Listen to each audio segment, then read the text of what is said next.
Idukki Munnar new നഗറിലെ പൊതുശ്മശാനത്തിൽ മൃതദേഹം സംസ്കരിക്കാനെത്തിയവരെ ഭൂമി തർക്കത്തെ തുടർന്ന് എഞ്ചിനീയറിംഗ് കോളേജ് അധികൃതരും പോലീസും ചേർന്ന് തടഞ്ഞു. ബന്ധുക്കളുടെയും നാട്ടുകാരുടെയും പ്രതിഷേധത്തിനൊടുവിൽ 3 മണിക്കൂറിന് ശേഷം മൃതദേഹം സംസ്കരിച്ചു. കഴിഞ്ഞ ദിവസമായിരുന്നു സംഭവം. മൂന്നാർ ന്യൂനഗർ സ്വദേശി പി പരമശിവന്റെ സംസ്കാരവുമായി ബന്ധപ്പെട്ടാണ് തർക്കമുണ്ടായത്. മൂന്നാർ ന്യൂനഗറിന് സമീപമുള്ള പൊതുശ്മശാനത്തിൽ കഴിഞ്ഞ ദിവസം ഉച്ചയ്ക്ക് 1 മണിക്ക് മൃതദേഹം സംസ്കരിക്കുന്നതിനായി ബന്ധുക്കൾ കുഴിയെടുത്തിരുന്നു. സംസ്കാരത്തിനായി മൃതദേഹം എത്തിച്ചതോടെയാണ് ഗവൺമെന്റ് എഞ്ചിനീയറിംഗ് കോളേജിന്റെ ഭൂമിയാണിതെന്നും സംസ്കരിക്കാൻ സമ്മതിക്കില്ലെന്നും അറിയിച്ച് കോളേജ് അധികാരികൾ രംഗത്തെത്തിയത്. വർഷങ്ങളായുള്ള പൊതുശ്മശാനമാണിതെന്നും മൃതദേഹം ഇവിടെ തന്നെ സംസ്കരിക്കുമെന്നും നാട്ടുകാരും ബന്ധുക്കളും മറ്റും അറിയിച്ചതോടെ പ്രശ്നം രൂക്ഷമായി. അതേസമയം ഇവിടെ അധിവസിക്കുന്ന ആളുകൾക്കായി ഈ ശ്മശാന ഭൂമി വർഷങ്ങൾക്ക് മുമ്പ് അനുവദിച്ചു തന്നതാണെന്നും കോൺഗ്രസ് മണ്ഡലം പ്രസിഡന്റ് സി നെൽസൺ പറഞ്ഞു.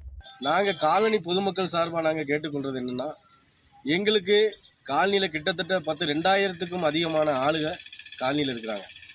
அவங்களுடைய காலனி மக்களுடைய மசானத்துக்குள்ள இடமாக்கும் அந்த இடத்த உத்தரவாதப்பட்ட ஆளுகள், மரியாதைக்குரிய கலெக்டர் அடக்கம் உள்ள தாசில்தார் அடக்கம் உள்ள ஆளுகள் ஜனங்களுக்கு வேண்டி மாற்றி வைக்கப்பட்ட அந்த மசானத்தை ஜனங்களுக்கு அது மாற்றி கொடுக்கணும்.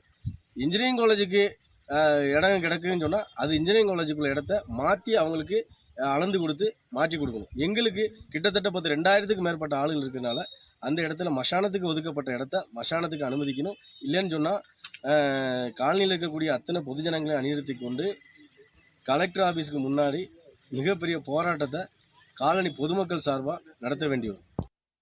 വിവരമറിഞ്ഞ് മൂന്നാർ പോലീസ് എത്തിയെങ്കിലും ഭൂമി കോളേജിന്റെയാണെന്നും സംസ്കരിക്കാൻ അനുവദിക്കില്ലെന്നും പോലീസ് അറിയിച്ചതോടെ പ്രശ്നം വീണ്ടും രൂക്ഷമായി.